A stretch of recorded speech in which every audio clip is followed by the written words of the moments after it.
अस्सलाम वालेकुम, मैं हूं शाहजेब खानजादा। इमरान खान ने आम इंतखाबात को 1 साल पूरा होने पर 8 फरवरी को यौम सियाह मनाने का ऐलान कर दिया है, जबकि तहरीक इंसाफ ने यह ऐलान भी कर दिया है कि कल मुज़ाकरात में वो हुकूमत को अपने 2 मुतालबात तहरीरी शक्ल में पेश करेगी और अगर हुकूमत उन मुतालबात पर मुत्तफिक नहीं होती तो कल ही मुज़ाकरात ख़त्म हो जाएंगे।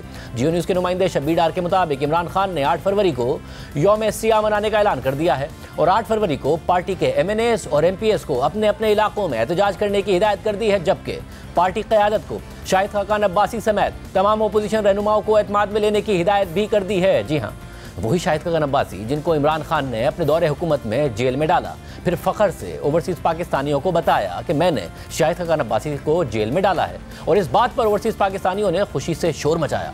फिर शाहिद खाकान अब्बासी को सजाए मौत के कैदियों की चक्की में इंतहाई बुरे हालात में रखा गया। इमरान खान ने उन पर LNG डील के हवाले से अरबों रुपए की करप्शन का इल्ज़ाम लगाया, उसे बार बार दोहराया और फिर शाहिद खान अब्बासी पर सारे इल्ज़ाम झूठे साबित हुए और आज वो इमरान खान की जमात पर रियासती जबर के खिलाफ बात कर रहे हैं और इमरान खान अपनी पार्टी क़यादत को हिदायत कर रहे हैं कि वह एहतजाज के लिए शाहिद खान अब्बासी को एतमाद मिले।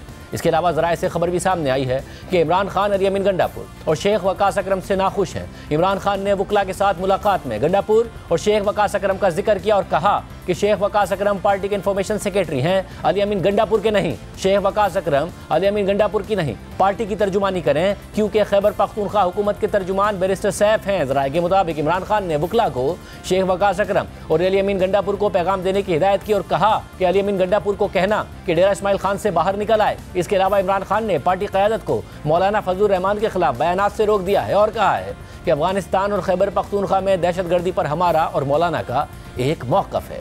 मौलाना फजलुर रहमान से मुतालिक इमरान खान की हिदायत ऐसे वक्त में सामने आई है जब गुज़िश्ता रोज़ वज़ीर आला खैबर पख्तूनख्वा अली अमीन गंडापुर ने मौलाना फजलुर रहमान के बारे में कहा था कि मौलाना के बारे में उनके वालिद भी क्लियर नहीं थे, उन पर एतमाद नहीं किया जा सकता, वो हर निज़ाम के बेनिफिशरी रहे। मौलाना साहब के बारे में जो है ना, उनके वालिद साहब जो है ना वो भी क्लियर नहीं थे। आप वो कोसर रियाजी साहब की किताब आप पढ़ लें, उसमें लिखा है कि एक नौजवान बार बार कमरे में घुस रहा था तो मौलाना मुफ्ती महमूद साहब ने कहा कि जब ये आए तो कोई बात ना करें। तो बाद में मैंने पूछा कि ये कौन है, उसने कहा मेरा बेटा है फजल रहमान। कहते ये पैसे लेके मेरी बुकबरी करता है। तो जिस बंदे के बारे में उसके वालिद इतना ट्रिकी आदमी कि वो कोई कमेंट ना कर सके, एतबार ना कर सके, तो उस पर एतबार नहीं किया जा सकता। लेकिन हमेशा से मौलाना साहब बेनिफिशरी रहे हैं हर सिस्टम के। जबकि इमरान खान ने आज अली अमीन गंडापुर से नाराज़गी का इजहार किया है, जबकि कल अली अमीन गंडापुर ने 9 मई के वाक़यात और एहतजाज के हवाले से बड़ा बयान दिया था और कहा था कि हमारे बहुत से लोगों ने गलतियाँ की, हम उन्हें डिसोन नहीं करेंगे।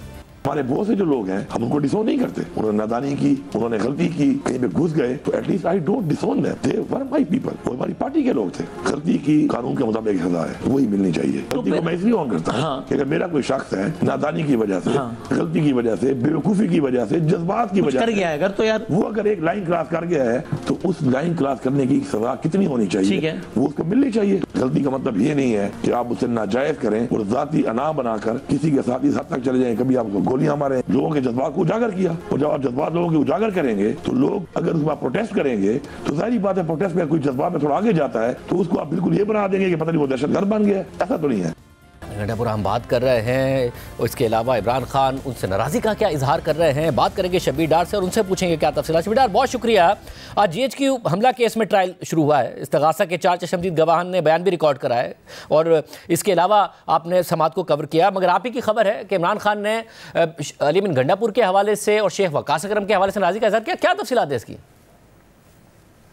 शाहजेब साहब, अडियाला जेल में आज 9 मई GHQ हमला केस का बाकायदा ट्रायल शुरू हो गया है और ये साने 9 मई का अहम केस है। इसमें आज इस्तगासा की जानिब से 4 चश्मदीद गवाहान जो है बयानात उनके रिकॉर्ड किए गए और कुछ शवाहिद भी पेश किए गए। दिलचस्प बात यह कि जब पहला गवाह जो बयान रिकॉर्ड करने आया तो उन्होंने कमरा अदालत में साबिक सूबाई वजीर राजा बशारत पर की निशानदेही करते हुए ये बताया अदालत को कि इन्होंने GHQ के बाहर एहतजाज को लीड किया और मुजाहिरीन को इन्होंने उकसाते हुए ये कहा कि हमने इमरान खान की गिरफ्तारी का बदला फौज से लेना है।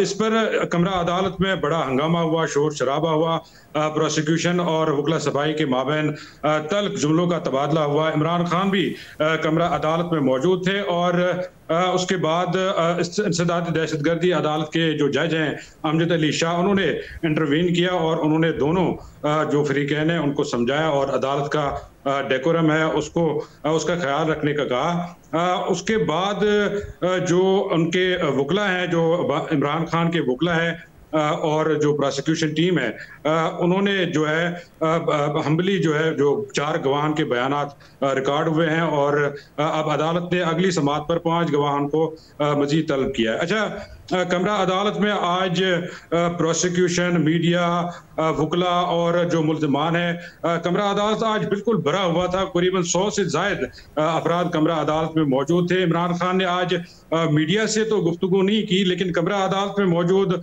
जो रहनुमा थे, शेख रशीद अहमद थे, फवाद चौधरी थे, फैसल चौधरी थे, राजा बिशारत थे, कमल शोजब थी और दीगर जो वकला रहनुमा है उनके वो भी कमरा अदालत में मौजूद थे। इमरान खान ने अपने वकला और कमरा अदालत में मौजूद रहनुमाओं से जो गुफ्तगू की है उसकी तफसीलात हमने बाकायदा तस्दीक के बाद रिपोर्ट की है। उसमें इमरान खान ने एक तो ये कहा है कि मौलाना फजलुर रहमान पर जो बेजा तनकीद हो रही है, बयानात दिए जा रहे हैं, उन्होंने पार्टी को मतलब मौलाना फजलुर रहमान के खिलाफ बयानबाजी से रोक दिया है। दूसरा, उन्होंने जो पार्टी के सेक्रेटरी इत्तलात हैं शेख वकास अकरम, उन पर नाखुशी का इजहार किया है, नागवारी का इजहार किया है और उन्होंने शेख वकास अकरम को पैगाम भेजा है कि वो अली अमीन गंडापुर की तर्जुमानी के बजाय PTI की तर्जुमानी पर तवज्जो दें और अली अमीन गंडापुर को भी उन्होंने ये पैगाम भेजा है कि वो अपने हल्के की सियासत से बाहर निकलें, डेरा इस्माइल खान की सियासत से बाहर निकलें, क्योंकि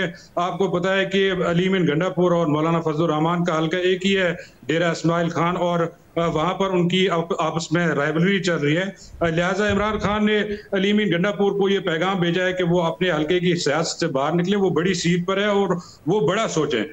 इसके अलावा उन्होंने जो है 8 फरवरी को यौम सियाह मनाने का ऐलान किया है और उन्होंने अपने सूबाई व कौमी असम्बली के मेंबरान को ये हिदायत की है कि वो 8 फरवरी को अपने अपने हलकों में एहतजाजी मुजाहरे किए।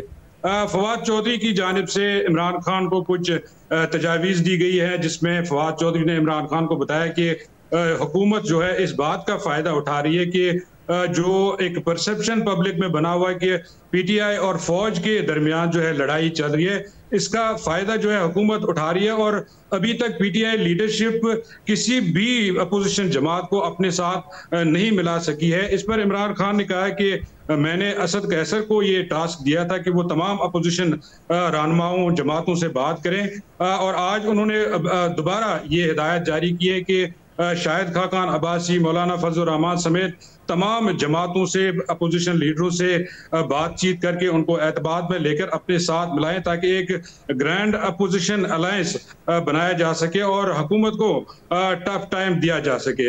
लेकिन ये उन्होंने ज़रूर कहा है कि जो कल गालिबन अली अमीन गंडापुर की जानिब से एक TV चैनल पर मौलाना फजलुर रहमान पर तनकीद की गई है, उस पर उन्होंने नागवारी का इजहार किया है और उन्होंने अली अमीन गंडापुर को ये हिदायत जारी किया है कि वो मौलाना फजलुर रहमान के खिलाफ बयानबाजी से बाज आ जाएं। बहुत शुक्रिया। प्रोग्राम में आगे बढ़ते हैं। 2 दिन बाद यानी जुमे को इमरान खान और बुशरा बीबी के खिलाफ 190 मिलियन पाउंड केस का फैसला मुतवक्के है और इस हवाले से इल्जाम तराशियों और दावों में शिद्दत आ गई है। हुकूमत दावा कर रही है कि ये ओपन एंड शट केस है, किसी वजीर आजम के खिलाफ इतनी बड़ी करप्शन का केस आज तक नहीं बना, जबकि तहरीक इंसाफ ये कह रही है कि इस केस में इमरान खान ने कोई जुर्म ही नहीं किया, कोई जाती फायदा ही नहीं लिया, प्रॉपर्टी टाइकून का पैसा था जो उन्हीं को वापस कर दिया गया। साथ ही तहरीक इंसाफ इस केस में मौक़िफ़ बदलते बदलते यहाँ तक पहुँच गई है कि अब इमरान खान ने प्रॉपर्टी टाइकून पर नवाज शरीफ को रिश्वत देने का इल्ज़ाम लगा दिया है। हालांकि कुछ दिन पहले तक PTI इन्हीं प्रॉपर्टी टाइकून का दिफा कर रही थी, उनके फलाही कामों की तारीफें कर रही थी। 190 मिलियन पाउंड केस के हवाले से तहरीक इंसाफ ने आज तक जो मौक़िफ़ इख्तियार किए हैं, हुकूमत जो दावे करती रही है, आज इस हवाले से तफसीली हक़ाइक़ आपके सामने रखेंगे। 2018 में बरतानिया से शुरू होने वाले इस बड़े स्कैंडल में इमरान खान और बुशरा बीबी पर ही नहीं बल्कि प्रॉपर्टी टाइकून शहजाद अकबर, जुल्फी बुखारी और फराह गोगी जैसे अफराद पर करीबी ताल्लुक और गठ जोड़ के इल्ज़ामात हैं। मगर इमरान खान और बुशरा बीबी के अलावा बाकी सारे मुल्ज़िमान अदम पेशी पर इश्तिहारी करार दिए जा चुके हैं। ये कहानी शुरू हुई थी दिसंबर 2018 में कि जब बरतानिया में बरतानवी तहकीकाती इदारे नेशनल क्राइम एजेंसी ने पाकिस्तान के प्रॉपर्टी टाइकून और के मालिक की फैमिली के कुछ अकाउंट्स मशकूक ट्रांजैक्शन की वजह से फ्रीज करना शुरू कर दिए। तफसीलात के मुताबिक पहले 14 दिसंबर 2018 को बरतानिया की नेशनल क्राइम एजेंसी ने 2 पाकिस्तानी शहरियों के बैंक अकाउंट्स में 20 मिलियन पाउंड फ्रीज कर दिए और फिर बाद में 12 अगस्त 2019 को NCA ने प्रॉपर्टी टाइकून के अहले खाना के बैंक अकाउंट से 120 मिलियन पाउंड और 1 हाइड पार्क की प्रॉपर्टी को फ्रीज कर दिया। नेशनल क्राइम एजेंसी ने ये accounts proceeds of crime act 2002 के तहत मुंजमद करवाए थे, यानी इस कानून का नाम ही जुर्म के जरिए हासिल होने वाली रकम है। सिर्फ नैब ही नहीं, खुद पीटीआई दौर के मुशीर एहतसाब और इस केस के अहम किरदार बैरिस्टर शहजाद अकबर भी 2019 में यही हक़ाइक़ तस्लीम कर चुके हैं कि प्रॉपर्टी टाइकून के खिलाफ ये मामला दिसंबर 2018 से चला आ रहा था। दिसंबर 2018 में एक एसेट फ्रीजिंग ऑर्डर होता है जिसके तहत एक अकाउंट जब्त किया जाता है। फिर उसके फॉलो अप में जब वो इन्वेस्टिगेशन करते हैं तो वो फर्दर उसके एसेट्स फ्रीज करते हैं। 8 अकाउंट्स और फ्रीज हो जाते हैं। अब यहाँ ये वाज़ेह हो रहा है कि प्रॉपर्टी टाइकून दिसंबर 2018 में ही बरतानिया में तहकीकात की जद में आ गए थे और उन्हें बरतानवी हुक्काम को वजाहत देनी थी कि मुंजमद किए गए पैसे और असासे कहाँ से आए हैं और उनके ज़राए क्या हैं। अब इस दौरान प्रॉपर्टी टाइकून एक अहम काम करते हैं। वो तकरीबन 4 महीने बाद यानी अप्रैल 2019 में जहलम में सुहावा के मकाम पर 458 केनाल ज़मीन खरीदते हैं और वज़ीर आज़म इमरान खान के करीबी साथी जुल्फ़ी बुखारी के नाम पर मुंतकिल कर देते हैं। इस हवाले से नैब के रेफरेंस में बताया गया है कि रिकॉर्ड से वाज़ेह है कि प्रॉपर्टी टाइकून ने 458 केनाल ज़मीन अप्रैल 2019 में खरीदी और फिर उसे सैयद जुल्फ़िकार बुखारी के नाम पर ट्रांसफ़र कर दिया गया। अप्रैल 2019 में जो ज़मीन जुल्फ़ी बुखारी को ट्रांसफ़र की गई थी ने यह ज़मीन खरीद कर अल-कादिर ट्रस्ट को अतिया की थी, हालांकि उस वक्त ट्रस्ट का वजूद ही नहीं था। अब ये सूरत हाल अप्रैल 2019 की थी, जिस वक्त नैब के मुताबिक ने ज़मीन खरीद कर जुल्फ़ी बुखारी के नाम पर मुंतकिल कर दी थी और फिर ठीक 1 महीने के बाद मई 2019 में वज़ीर आज़म इमरान खान सुहावा में अल-कादिर यूनिवर्सिटी का संगे बुनियाद रखते हैं। बाकायदा इफ्तिताही तकरीब होती है। इमरान खान अल-कादिर यूनिवर्सिटी के अग़राज़ व मक़ासिद के हवाले से अपनी तकरीर में तफसीलात सामने रखते हैं, मगर उस वक्त तक अवाम को ये नहीं बताते कि इमरान खान जिस यूनिवर्सिटी का संगे बुनियाद रख रहे हैं उसके लिए ज़मीन किसने दी है और उसे चलाने के लिए करोड़ों रुपए के अतियात कहाँ से आए हैं। इमरान खान ने अपनी तकरीर में बाकी सारी बातें बताई, मगर इस हवाले से खामोश रहे कि यह ज़मीन उन्हें प्रॉपर्टी टाइकून ने दी है। और इसी दौरान लंदन में एक गैर मामूली डेवलपमेंट होती है और इमरान खान के मुशीर एहतसाब शहजाद अकबर बरतानिया के दौरे पर चले जाते हैं और 23 अक्टूबर 2019 को खबर सामने आती है कि शहजाद अकबर की लंदन में के मालिक से मुलाकात हुई है, जो उस वक्त बरतानिया की नेशनल क्राइम एजेंसी के रेडार पर थे। बाद में खुद शहजाद अकबर ने तस्लीम किया कि वो मुआहदे से पहले और बाद में भी उनसे मिलते रहे हैं। उन्होंने ये जवाब भी पेश कर दिया कि क्या केस चलने का मतलब यह है कि आप पाकिस्तान के सबसे बड़े प्रॉपर्टी टाइकून से ना मिल सकते हैं और ना कोई बात कर सकते हैं। इसका मतलब और इसकी लॉजिक ये है कि पाकिस्तान के सबसे बड़े रियल एस्टेट ग्रुप और बिजनेसमैन के साथ ना ही कोई सरकारी बंदा मिल सकता है, ना बात कर सकता है, ना कोई टाइम की बात है ना। वैसे उस टाइम पर मैंने आपको टाइमलाइन बताई, 23 अक्टूबर को आप मिलते हैं, 6 नवंबर को मुआहदा हो जाता है, 3 दिसंबर को आप उसको कैबिनेट से पास कर देते हैं। This is why it becomes Doge. अगर इसका ये मतलब है कि कोई भी शख्स किसी से कहीं मिलता है तो वो एक एविडेंस के तौर पे इस्तेमाल हो सकता है, आप किस दुनिया में बैठे हैं।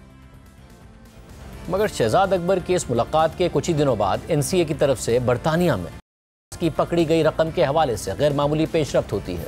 नैब के रेफरेंस के मुताबिक प्रॉपर्टी टाइकून और एनसीए की सेटलमेंट के हवाले से शहजाद अकबर 6 नवंबर 2019 को यानी मुलाकात के 14 दिन बाद एक खुफिया मुआहदे पर दस्तखत कर लेते हैं। नैब के रेफरेंस में इस हवाले से दावा किया गया कि शहजाद अकबर इमरान खान नियाजी के साथ मिलकर 6 नवंबर 2019 को बेईमानी और ज़ाती मफाद को मद्देनजर रखते हुए बरतानिया की नेशनल क्राइम एजेंसी को दस्तखत करके डीड ऑफ कॉन्फिडेंशियलिटी दे देते हैं, यानी मुआहदे को खुफिया रखने की कमिटमेंट दे दी उन्होंने। और ये काम उन्होंने काबीना से मुआहदे की मंजूरी से पहले ही कर दिया था, क्योंकि काबीना से मंजूरी 3 दिसंबर 2019 को ली गई थी।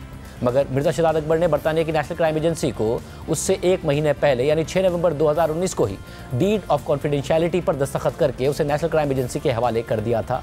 और फिर जो बैंक अकाउंट रियासत पाकिस्तान का कहकर बरतानिया की नेशनल क्राइम एजेंसी को दिया गया, वो असल में सुप्रीम कोर्ट के रजिस्ट्रार का अकाउंट नंबर था, जो सुप्रीम कोर्ट के फैसले के तहत उनके जुर्माने की अदायगी के लिए मुख्तस किया गया था। सुप्रीम कोर्ट ने 4 मई 2018 को अपने हुक्म के तहत कराची में ज़मीन का हुसूल गैर कानूनी करार देकर उस पर 460 अरब रुपए का जुर्माना किया था। इस रकम की अदायगी के लिए बैंक में अकाउंट खोला गया था, मगर बैरून मुल्क फ्रीज की गई रकम को जब पाकिस्तान के हवाले किया जाना था तो उसे 3 दिसंबर 2019 के काबीना के फैसले से पहले ही सुप्रीम कोर्ट में उस अकाउंट में मुंतकिल कर दिया गया था, हालांकि यह रकम रियासत पाकिस्तान को दी जानी थी।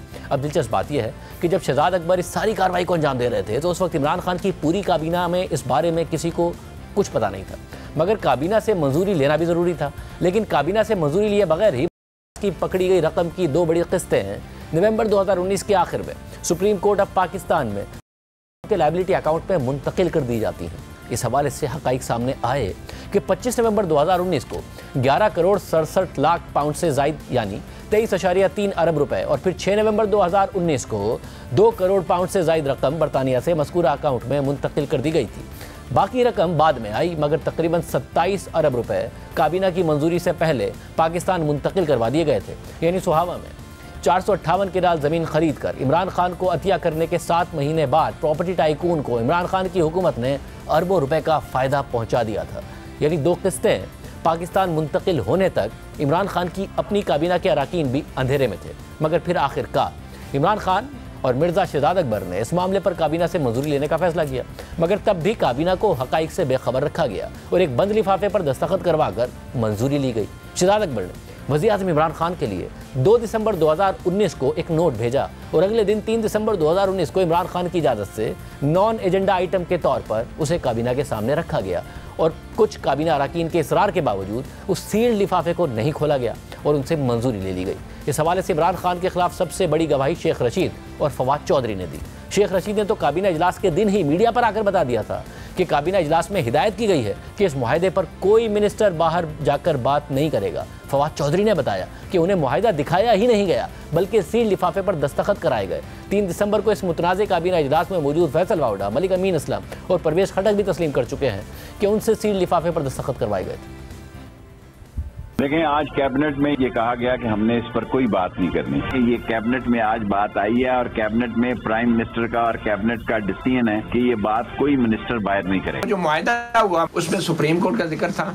मैंने तो मुआहदा नहीं देखा। आप कैबिनेट के मेंबर नहीं रहे? नहीं, वो सील बंद था। कैबिनेट ने भी नहीं देखा।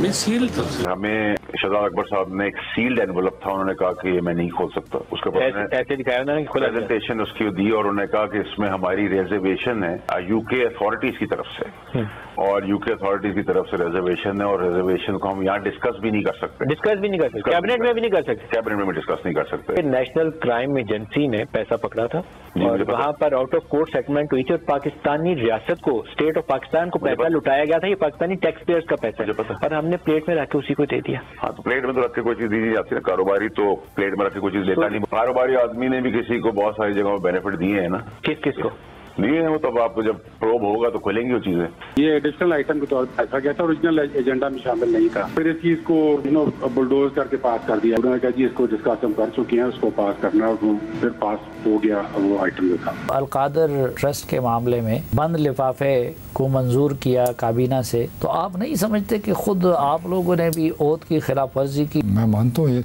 ऐसे हुआ कि हमें कैबिनेट मीटिंग थी, हमें बताया गया कि इस लिफाफे में मनी लॉन्ड्रिंग का पैसा लंदन में पकड़ा गया 190 मिलियन पाउंड्स। और वो किसने बताई? शहजाद अकबर ने या प्राइम मिनिस्टर ने खुद? शहजाद अकबर ने। हमें क्या एतराज था अगर कोई कहे कि गवर्नमेंट का पैसा आ रहा है। मुझे अगले दिन किसी को, हम बैठे हुए थे 2-3 वजीर, उन्होंने बताया कि ये तो ये था। मैंने कहा मुझे बता देते, मैं बोल लेता, आप तो नहीं डरते हो, नहीं बोल सकते हो, तो मैं इस पे ऑब्जेक्शन कर सकता था। उस वक्त हमें बिल्कुल समझ नहीं है कि फिर हाथ से निकल चुका था। जबकि काबीना के बाकी अराकीन में से भी किसी ने अवामी सतह पर आज तक ये नहीं कहा कि उन्हें ये लिफाफा खोल कर दिखाया गया था। जो काबीना अराकीन आज भी इमरान खान के साथ खड़े हैं या रूपोश हैं और रोज़ाना सोशल मीडिया पर पैगामात भी जारी करते हैं, उन्होंने भी आज तक ये नहीं कहा कि इमरान खान और मिर्ज़ा शहजाद अकबर ने उनसे खुफिया मुआहदे पर नहीं बल्कि एक खुली दस्तावेज़ पर उन्हें सब कुछ दिखाकर दस्तखत कराए थे। और उन काबीना अराकीन में हम्माद अजहर, असद उमर, उमर अयूब, मुराद सईद, शफकत महमूद, शीरी मज़ारी, अली अमीन गंडापुर, एजाज शाह, गुलाम सरवर खान, मखदूम खुसरो बख्तियार, आज़म सवाती, जरताज गुल, शेरियार आफरीदी और अली मोहम्मद खान भी शामिल हैं। यानी इनमें से मुतादिद रहनुमा जो आज इमरान खान के साथ खड़े हैं वो भी ये कहने को तैयार नहीं है। तो इस पर सवाल उठता है कि क्या प्रॉपर्टी टाइकून और NCA एक मुआहदा करके हुकूमत पाकिस्तान को इस बात का पाबंद कर सकते थे कि पाकिस्तान में किसी अकाउंट में रकम मुंतकिल होगी? काबीना से इस मुआहदे की मंजूरी भी इस शर्त पर कराई जाएगी कि काबीना में मौजूदा वज़रा को भी ये नहीं बताया जाएगा और ना ही मुआहदा दिखाया जाएगा। और फिर काबीना अराकीन इस बात के बाद भी पाबंद होंगे कि वो बग़ैर देखे इस खुफिया मुआहदे पर दस्तखत भी करेंगे और फिर बाद में उस पर बात भी नहीं करेंगे। हमने उस वक्त भी मुशीर एहतसाब शहजाद अकबर के सामने ये सवाल रखा था कि बरतानिया कैसे हुकूमत पाकिस्तान को पाबंद कर सकता है कि पाकिस्तान में पैसा आएगा तो किस अकाउंट में जाएगा। हमने ये भी वाज़े तौर पर पूछा था कि ये रकम रियासत पाकिस्तान को मिलेगी या फिर सुप्रीम कोर्ट में लाइबिलिटी अकाउंट में जाएगी। तो शहजाद अकबर ने जवाब दिया था कि रकम रियासत पाकिस्तान को मिलेगी, जैसा कि प्रेस रिलीज में लिखा हुआ है।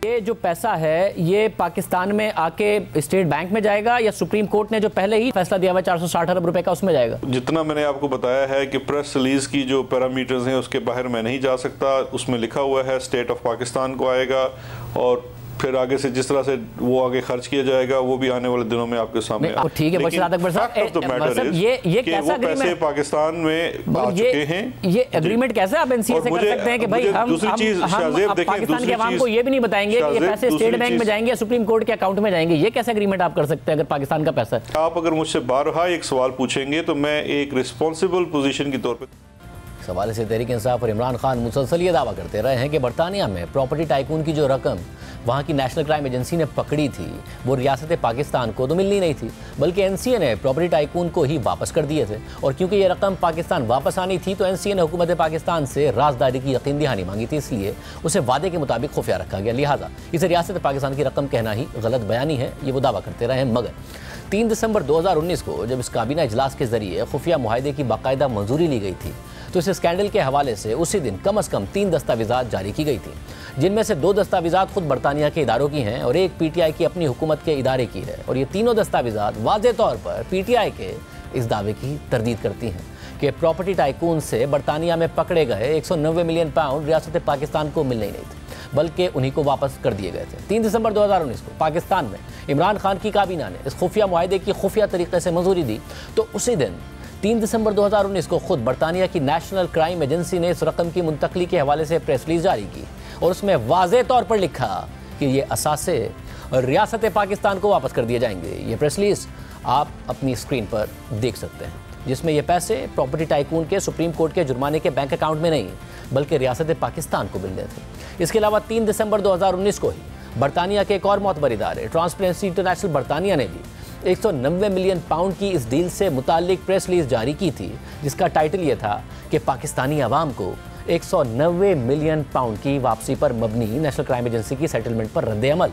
अपनी प्रेस रिलीज में ट्रांसपेरेंसी इंटरनेशनल ने पाकिस्तानी अवाम को इस रकम की मुंतकली को खुश आइंद करार दिया था। ये डॉक्यूमेंट भी आपके सामने स्क्रीन पर मौजूद है। और सिर्फ यही नहीं, उसी दिन यानी 3 दिसंबर 2019 को इमरान खान के मुशीर एहतसाब शहजाद अकबर की सरबराही में काम करने वाले एसेट रिकवरी यूनिट ने भी एक प्रेस रिलीज जारी की और उसमें भी एलानिया तौर पर लिखा गया था कि नेशनल क्राइम एजेंसी ने इस बात पर रजामंदी जाहिर की है कि ये रकम फौरी तौर पर रियासत पाकिस्तान को वापस कर दी जाएगी। रियासत पाकिस्तान को ये दस्तावेज भी आपके सामने स्क्रीन पर मौजूद है।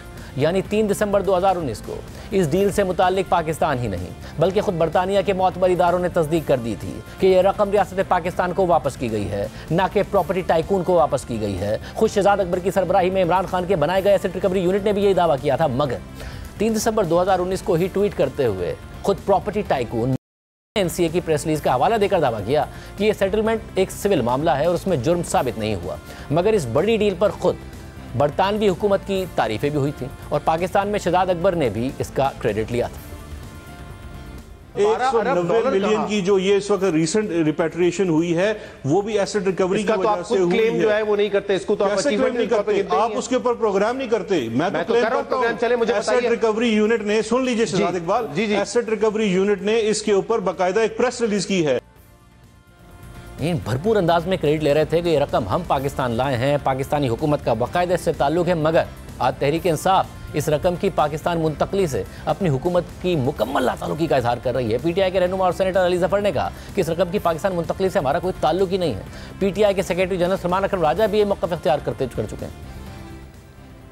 आज तक कोई सबूत नहीं दिया, ना नैब के केस में किसी जगह ये नहीं कहा गया, ये नहीं साबित किया गया कि ये प्रोसीड्स ऑफ क्राइम हैं, यानी कि जुर्म के पैसे हैं। जो एनसीए एक यूनाइटेड किंगडम की ऑर्गेनाइजेशन है, उन्होंने जब पैसे फ्रीज किए तो उन्होंने ये फैसला खुद किया कि ये चूंकि प्रोसीड्स ऑफ क्राइम नहीं है तो इसको रिलीज कर दिया जाए, यानी कि इस पैसे के साथ हुकूमत का कोई ताल्लुक नहीं था। काबीना को सिर्फ ये रिक्वेस्ट की गई तो इसको आप सेटलमेंट को कॉन्फिडेंशियल रखें, तो काबीना ने फैसला कर लिया कि ठीक है हमारा पैसा तो है ही नहीं, आप भेज दें, हमारे पास एक फॉरेन एक्सचेंज आएगा। तो ये कौन सा जुर्म है जनाब? ओपन एंड शट केस कहां है? ये ओपन होगा और ये शट होगा। इस रकम के हवाले से किसी अदालत ने बरतानिया में ये नहीं कहा कि ये रकम पाकिस्तान की रकम है, रियासत पाकिस्तान की रकम है, बल्कि ये भी नहीं कहा कि ये किसी जुर्म से हासिल करदा रकम है। एक पूरी कहानी बनाई गई कि पाकिस्तान की काबीना ने वो रकम जो पाकिस्तान की रकम थी, रियासत पाकिस्तान को वसूल होनी थी, वो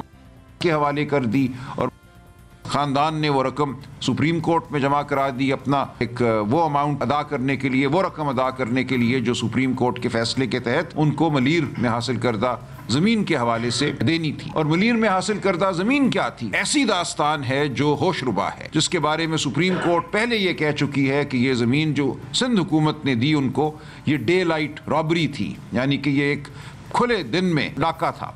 ये था तहरीक इंसाफ का हुकूमत में 190 मिलियन पाउंड का क्रेडिट लेने से लेकर उससे फासला इख्तियार करने का सफर। इसे सरकारी सतह पर प्रेस रिलीज में रियासत पाकिस्तान का पैसा करार देने से लेकर प्रॉपर्टी टाइकून का पैसा करार देने का सफर। दिलचस्प बात यह है कि सलमान अकरम राजा सुप्रीम कोर्ट के उस फैसले का हवाला तो दे रहे हैं जिसके तहत पर 460 अरब रुपए का जुर्माना लगा था और उसे दिन दिहाड़े डकैती करार दे रहे हैं, मगर सुप्रीम कोर्ट के उस फैसले का हवाला नहीं दे रहे हैं जिसके तहत 190 मिलियन पाउंड सुप्रीम कोर्ट के लायबिलिटी अकाउंट में मुंतकली को रॉबिंग पीटर टू पे पॉल, यानी एक आदमी से डकैती करके दूसरे को अदायगी के मुतरादिफ करार देते हुए ये पैसे उस लायबिलिटी अकाउंट से निकालकर सुप्रीम कोर्ट ने रियासत पाकिस्तान को वापस कर दिए थे। और सवाल ये भी है कि जिस 460 अरब रुपए के जुर्माने पर सलमान अकरम राजा कह रहे हैं कि वो कराची की ज़मीन पर दिन दिहाड़े डाका था, तो उस शख्स को 190 मिलियन पाउंड का फ़ायदा पहुंचाते हुए उससे 458 केनाल की ज़मीन और करोड़ों रुपए इमरान खान ने कैसे ले लिए? इमरान खान के वकील उनकी इतनी तारीफें आजकल क्यों कर रहे हैं? सिर्फ यही नहीं, गुज़िश्ता साल इस केस की वजह से इमरान खान फंसते हुए नजर आए तो इमरान खान के वकील लतीफ़ खोसा ने हमारे प्रोग्राम में कहा कि 190 मिलियन पाउंड केस में काबीना इजलास से पहले ही बरतानिया से पैसे सुप्रीम कोर्ट के अकाउंट में आ चुके थे। नायब और शहजाद अकबर ने क्रेडिट लेने की कोशिश की और फिर काबीना से बाद में मंजूरी कराई। काबीना के जो अरकान थे इमरान खान के, उन्होंने बताया कि बंद लिफाफे पे हमसे दस्तखत करा लिए थे। बंद लिफाफा इसलिए क्योंकि वो एक कॉन्फिडेंशियलिटी का एग्रीमेंट था और वो काबीना की मीटिंग से पहले बैंक में आ चुका था सुप्रीम कोर्ट के अकाउंट में। अप्रूवल बाद में लिया, पैसे पहले आ गए, रिलीफ पहले दे दिया।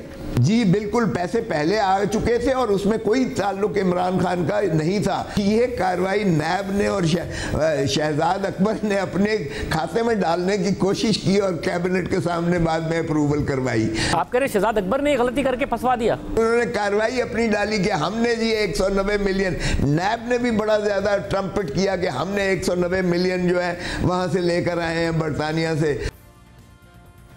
दिलचस्प बात यह भी है कि पीटीआई के मौजूदा तर्जुमान शेख वकास अकरम जो इस वक्त इस केस में इमरान खान का दिफा कर रहे हैं, वो माजी में प्रॉपर्टी टाइकून को फायदा पहुंचाने पर इमरान खान पर सवाल उठा चुके हैं।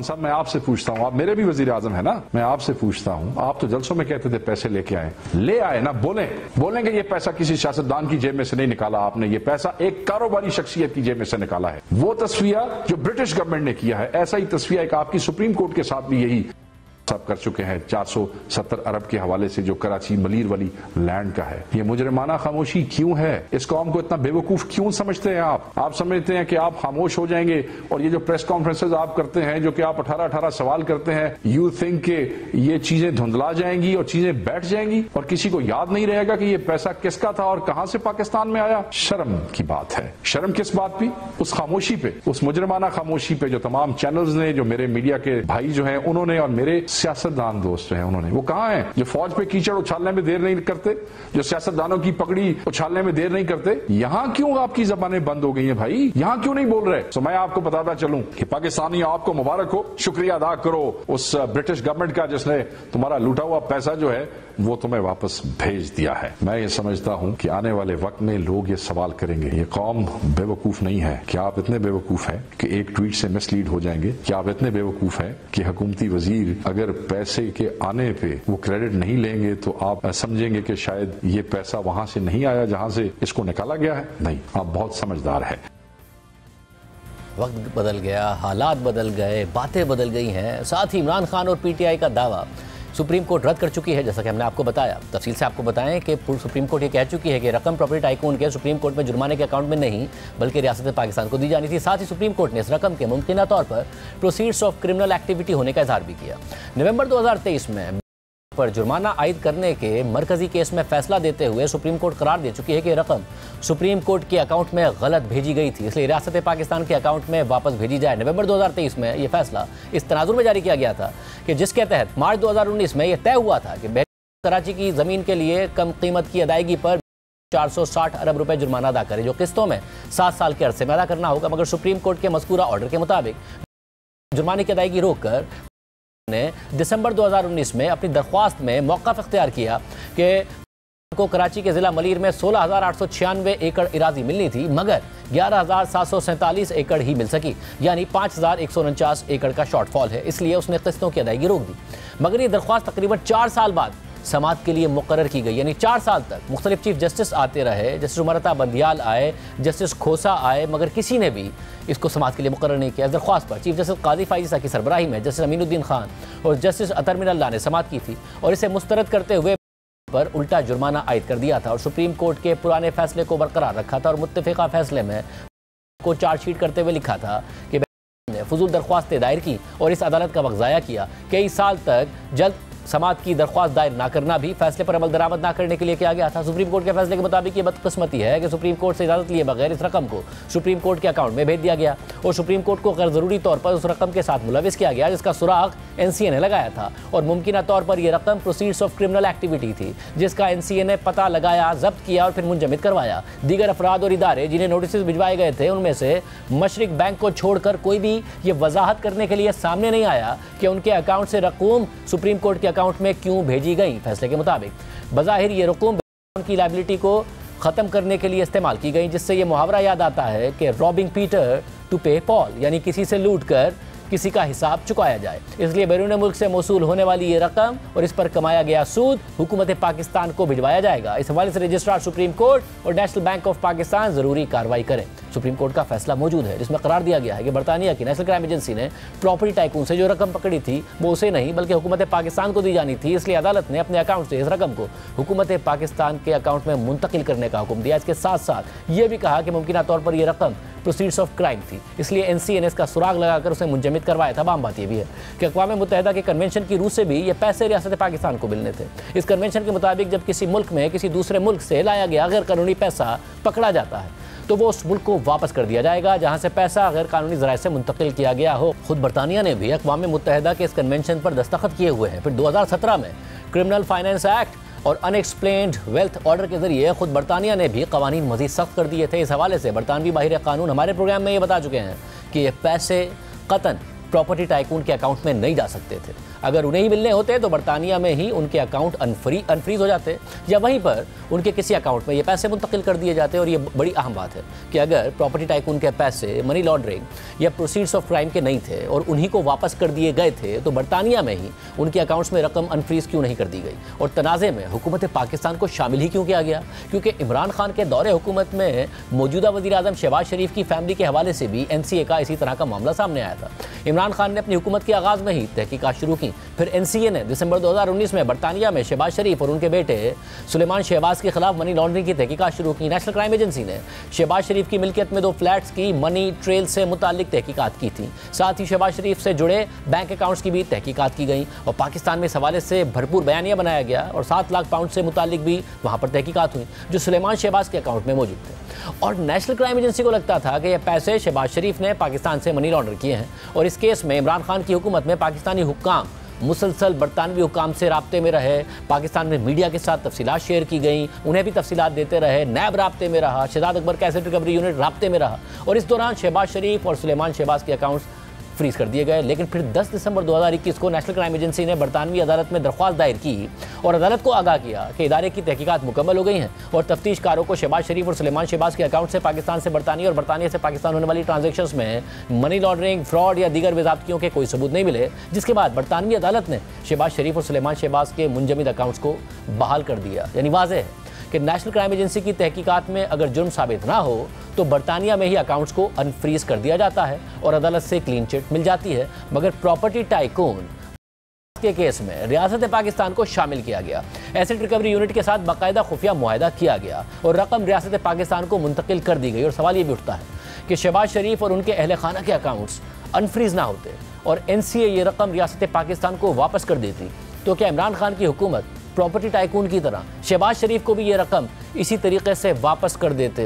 ताहम अब 190 मिलियन पाउंड के स्कैंडल के हवाले से इमरान खान नवाज शरीफ के बेटे हसन नवाज का नाम भी ले रहे हैं और नवाज शरीफ को प्रॉपर्टी टाइकून से रिश्वत लेने का इल्ज़ाम भी लगा रहे हैं। इमरान खान उसी प्रॉपर्टी टाइकून पर रिश्वत देने का इल्ज़ाम लगा रहे हैं जिनसे वो खुद 458 किनाल ज़मीन और करोड़ों रुपए ले चुके हैं। और अब से कुछ दिन पहले तक उनके वकील इसी प्रॉपर्टी टाइकून की तारीफें कर रहे थे, इमरान खान की बहन अलीमा खान के साथ खड़े होकर कर रहे थे और बता रहे थे कि कैसे उन्होंने ज़बरदस्त फलाही काम किए हैं। माजी में भी इमरान खान ये कह चुके हैं कि ये प्रॉपर्टी टाइकून अपने पैसे के ज़रिए लोगों को काना कर देते हैं, मगर फिर भी खुद उनसे अलकादी यूनिवर्सिटी के नाम पर पैसे लिए, 458 किनाल की ज़मीन ली, करोड़ों रुपए लिए। इमरान खान हसन नवाज पर इल्ज़ाम लगा रहे हैं और कह रहे हैं कि प्रॉपर्टी टाइकून की जिस प्रॉपर्टी को खरीदने के ज़राए ज़ाहिर ना करने की वजह से फ्रीज़ कर दिया गया था, वो प्रॉपर्टी टाइकून की फैमिली ने हसन नवाज से 2016 में खरीदी थी। इस हवाले से हमने शहजाद अकबर से उसी वक्त सवाल किया था कि हसन नवाज की क्या इंक्वायरी हो रही है, बरतानवी हुकूमत को लिख कर क्यों हसन नवाज के अकाउंट्स भी उसी तरह फ्रीज़ नहीं करवाया जा रहा है जिसे प्रॉपर्टी टाइकून के किए गए। तो शहजाद अकबर ने जवाब दिया था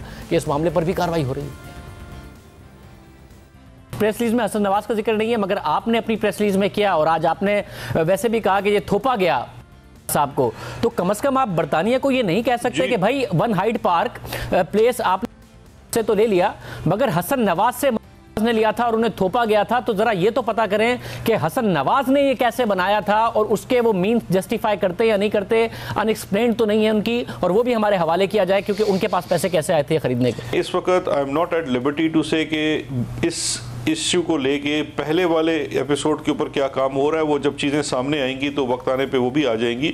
लेकिन आपका वो सवाल बिल्कुल ठीक है कि ये एक ट्रांजैक्शन का सिर्फ एक हिस्सा है। इस ट्रांजैक्शन के पहले का भी हिस्सा था वन हाइड पार्क। अगर आप देखिए तो सबसे पहले हमारे सामने वो पनामा वाली रेवलेशंस जब हुई और मुख्तलिफ कंपनीज का आया तो जब चीज़ें सामने आई। एवन फील्ड में तो ये रहते हैं, अभी नवाज शरीफ साहब भी वहीं जाके रह रहे हैं, उसके ऊपर तो पाकिस्तान की कोर्ट का एक फैसला भी है। कम से कम आप उस पर नहीं कह सकते NCA को कि भाई आप देखें कि ये जब हसन नवाज ने खरीदा ये अपनी वेल्थ को एक्सप्लेन कर सकते हैं या नहीं कर सकते, क्योंकि के ऊपर तो पाकिस्तान में आप लोग इस तरीके से नैब की कोई इंक्वायरी इन्वेस्टिगेशन कर भी नहीं रहे थे, इतना कुछ पकड़ा गया उनके ऊपर, इतना कुछ पाकिस्तान में हो रहा है, वहां क्यों नहीं लिख देते उनको? आपका टाइम भी बच जाएगा, पाकिस्तान भी आगे बढ़ेगा, पैसे भी वापस आ जाएंगे, क्योंकि आपने आज के मैं तो चाहता हूं बस पैसे वापस आए।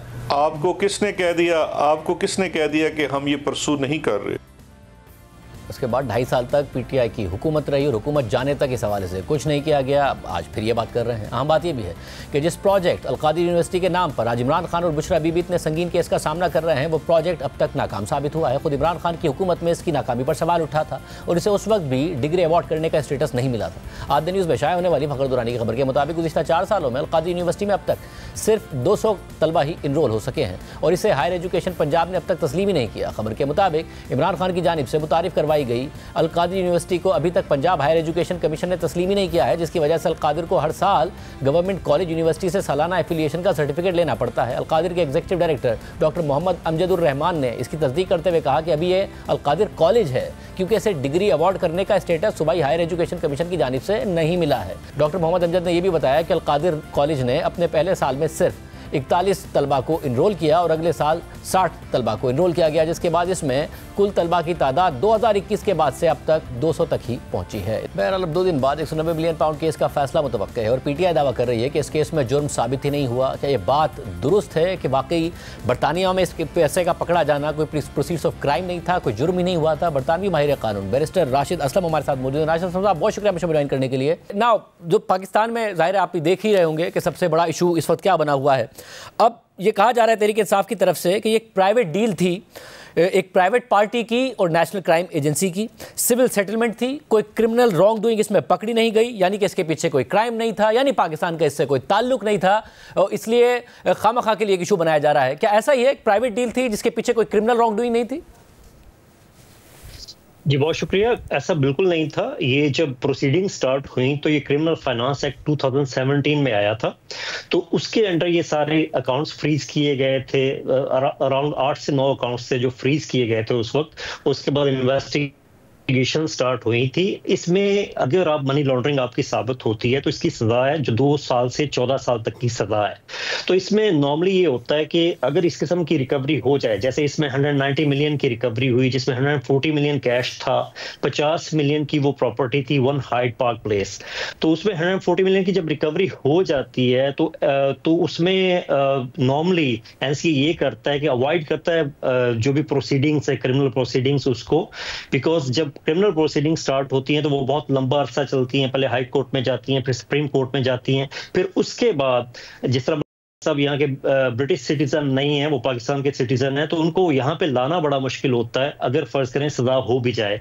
तो ऐसी इस पूरी सूरत हाल को देखते हुए वो सेटलमेंट की तरफ जाते हैं, क्योंकि ये एक्ट आपको अलाउ करता है कि आप सेटलमेंट कर सकते हैं और उसमें सजा आप ना भी देना चाहें तो नहीं दे सकते। बट ये कहना बिल्कुल गलत है कि इसमें कोई क्रिमिनल प्रोसीडिंग नहीं हुई, इसमें क्रिमिनल प्रोसीडिंग्स हुई हैं, हाँ, लेकिन सेटलमेंट हुई है। और सेटलमेंट की भी 3 पार्टीज थी जो इसमें इन्वॉल्व थी। इसमें एनसीए इन्वॉल्व था, इसमें उनके लॉयर्स इन्वॉल्व थे, उसमें पाकिस्तान हुकूमत इन्वॉल्व थी।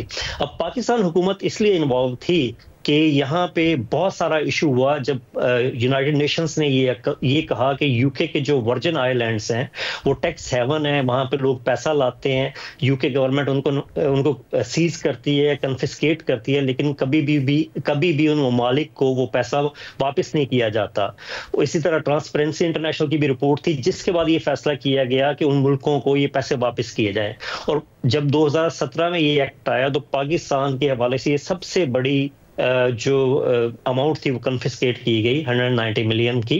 तो पाकिस्तान को ये पैसे उसी कानून के मुताबिक वापस किए गए थे और पाकिस्तान ने एक डीड ऑफ कॉन्फिडेंशियलिटी इसमें साइन की थी। पाकिस्तान उसमें पार्टी था, पाकिस्तान ने उसमें ये कहा था कि ये डीड ऑफ कॉन्फिडेंशियलिटी है, इसमें जो भी तय हुआ है हम उसको कभी भी अफशा भी उस राज को नहीं करेंगे या उसको डिस्क्लोज नहीं करेंगे, जो भी उसके कंटेंट्स होंगे।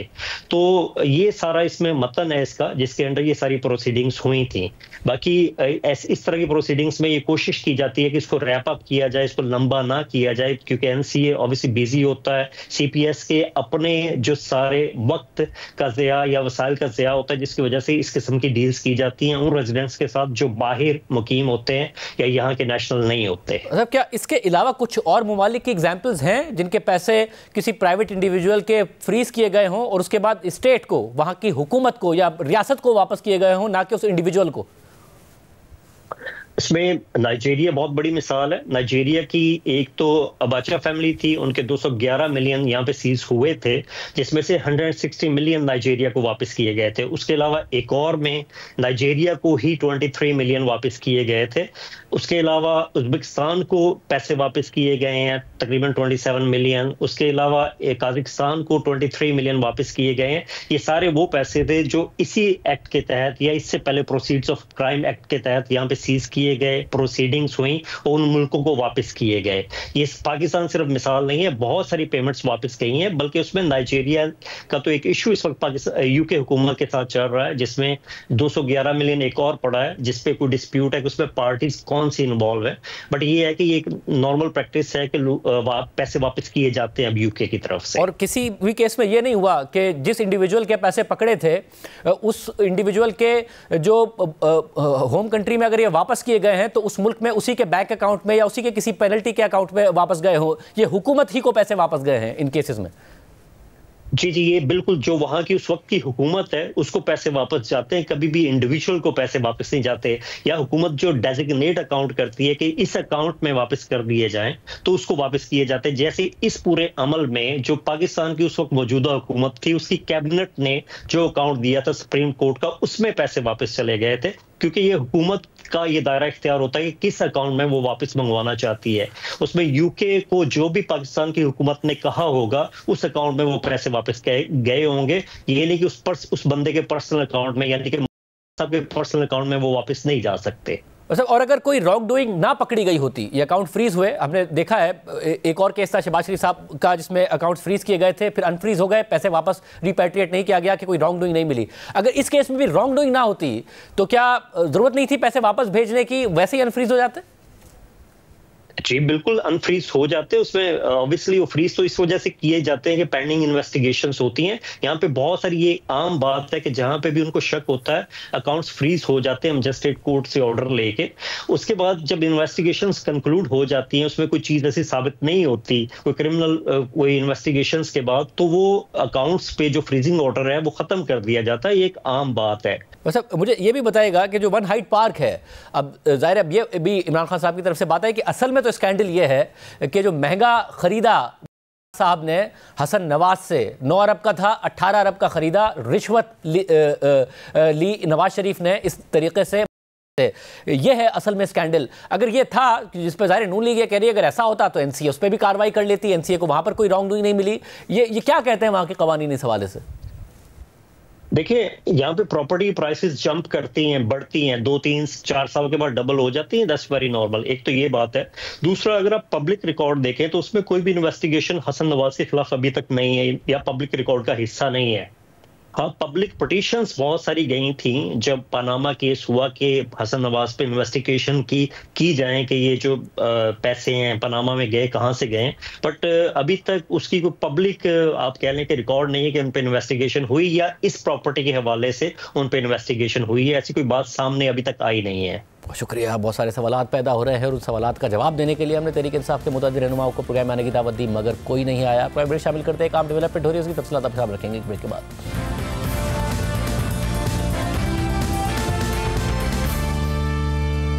गजा में जंगबंदी और हमास की कैद में मौजूद इसराइली यरगमालियों की रिहाई के लिए दोहा में होने वाले मुज़ाकरात में ब्रेक थ्रू हो गया है। अब से कुछ देर पहले नौमुंतखब अमरीकी सदर डोनाल्ड ट्रंप ने सोशल मीडिया पे जारी अपने बयान में कहा है कि मशरिक़ वुस्ता में यरगमालियों के लिए मुआहदा हो गया है, उन्हें थोड़ी देर में छोड़ दिया जाएगा। जबकि CNN ने रिपोर्ट किया है कि हमास और इसराइल ने जंगबंदी के मुजव्वज़ा मुआहदे पर इत्तफाक कर लिया है, जबकि इस मुआहदे का बाकायदा ऐलान जल्द मुतवक्के है और इस सिलसिले में आज रात को कतरी वज़ीर आज़म की अहम प्रेस कॉन्फ्रेंस भी मुतवक्के है। अगर मुज़ाकरात कामयाब होते हैं तो 3 मराहिल पर मुश्तमिल मुजव्वज़ा जंगबंदी मुआहदे पर अमल दरामद शुरू हो जाएगा, जिसके पहले मरहले के तहत गजा में 42 दिनों तक जंगबंदी होगी और हमास 33 इसराइली यरगमालियों को रिहा कर देगा, जिनमें खवातीन, बच्चे, बुजुर्ग, जख्मी अफराद और 5 इसराइली खातून फौजी शामिल होंगे। और बदले में इसराइल के ज़ेर हिरासत सैकड़ों फ़लस्तीनी खवातीन और बच्चों की रिहाई होगी। जबकि पहले मरहले के दौरान ही मुआहदे के बाकी दोनों मराहिल पर मजीद बातचीत होगी, जिनमें गजा की तामीर नौ और गजा से इसराइली फ़ौज के मुकम्मल इनखला के मामलात शामिल होंगे। जंगबंदी होने से जहाँ गजा में जिंदगी और मौत की कशमकश में मुब्तला लाखों फ़लस्तीनियों को आर्जी तौर पर सुकून नसीब होगा और गजा में 15 माह से जारी बदतरीन बमबारी और फौजी कार्रवाइयाँ ख़त्म होंगी, जिनमें 46,500 से ज़ायद अफराद अपनी जान गंवा चुके हैं। वहीं इससे मशरिक़ वुस्ता में गुज़िश्ता कई माह से जारी कशीदगी भी कम होने का इम्कान है। वाज़ेह रहे कि इसराइल ने गजा में जारी जारियत को मकबूजा मगरबी किनारे, लबनान, शाम, यमन और इराक तक बढ़ा दिया था और वो इन इलाकों में ज़्यादातर ईरानी हिमायत याफ्ता ग्रुप्स के खिलाफ कार्रवाई करता रहा है, जिनकी वजह से इसराइल और ईरान के दरमियान मुकम्मल जंग के खदशात भी पैदा हो गए थे। अब इस मुआहदे के बाद ये उम्मीद पैदा हो रही है कि मामलात ठीक होंगे, मगर कितना ये पायदार मुआहदा होगा और किस हद तक आगे बढ़ेगा, इस पर बहरहाल अपने सवालात बरकरार हैं। आज प्रोग्राम में इत्तेहाद दीजिए। अल्लाह हाफ़िज़।